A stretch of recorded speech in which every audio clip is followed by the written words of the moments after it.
get you through this election and into the Oval Office. You heard both the Obamas on that phone call. Joining us now, NBC's Aaron Gilchrist at the White House and Garrett Hay covering the Trump campaign.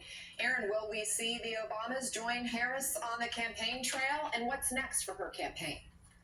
Yeah, I think it's reasonable to expect that you'll see the Obamas on the campaign trail at some point. We have learned from sources familiar that there have been discussions happening between the Obama aides and Harris aides about when exactly that might happen. The former president and former first lady have both been very careful and strategic about how and when they show up since the Obamas left the White House. And so they obviously have expressed this endorsement, the support for Vice President Harris, and we would expect that there'll be a point in the more traditional time period where we would see their sort of support show up during the convention, after the convention, leading up to the election, that we would likely see the Obamas on the campaign trail as well. We know that they have been, the vice president and former president have been in touch several times since Sunday when President Biden dropped out of the race. As far as what happens going forward, the vice president, we understand, doesn't have a lot of public-facing events over the weekend. We expect that she will attend a fundraiser, and the campaign has said this is a weekend of action where they expect thousands of volunteers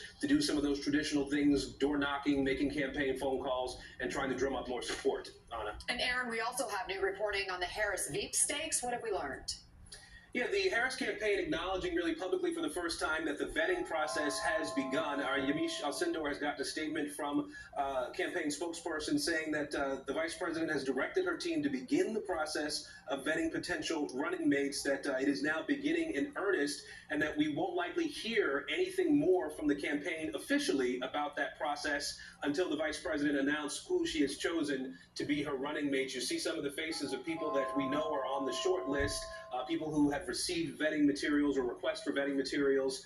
And so one of these people could very likely be the person that the vice president chooses, likely within about a week's time, because we know they're trying to get that done before the nomination roll call process happens early in August. That's right. August 7th is the date we've been told is the deadline or their goal. Thank you very much, Aaron. Garrett, this race has changed a lot in the past week. I understand Trump is now hedging on a debate with Harris. What can you tell us?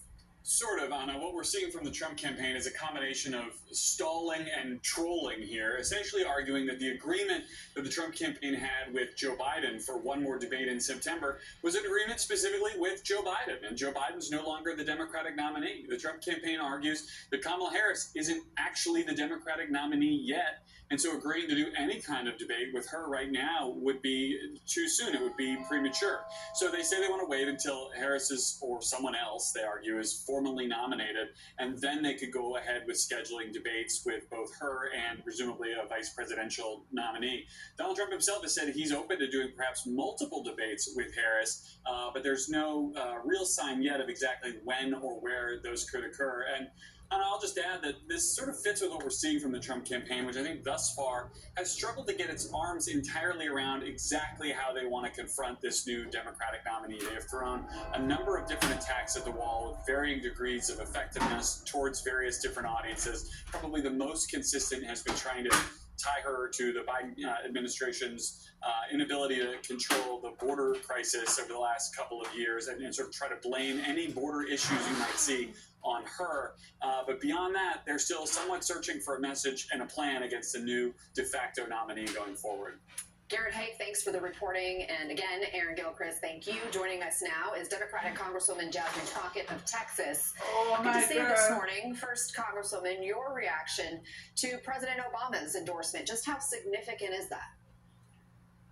It's huge, but let me tell you, overall, I think it's fitting that we are now about to see the beginning of the games, the Olympic Games. And right now, what you see happening here in the United States is Team USA is being built.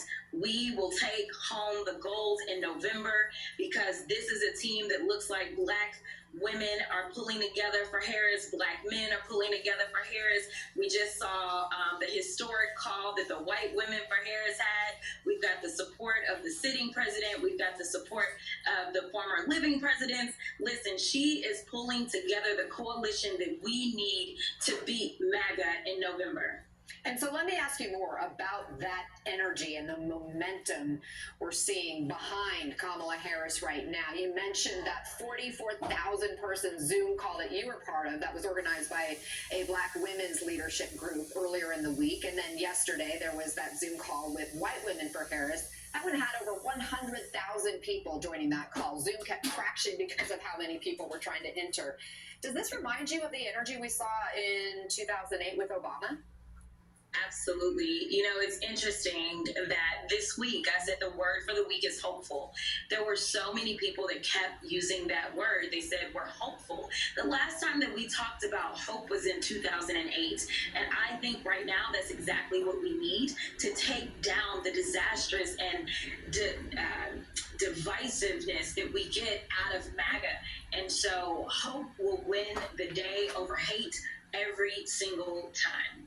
When it comes to Trump's VP pick, JD Vance, more of his old comments are going viral on the internet. Take a listen to this one.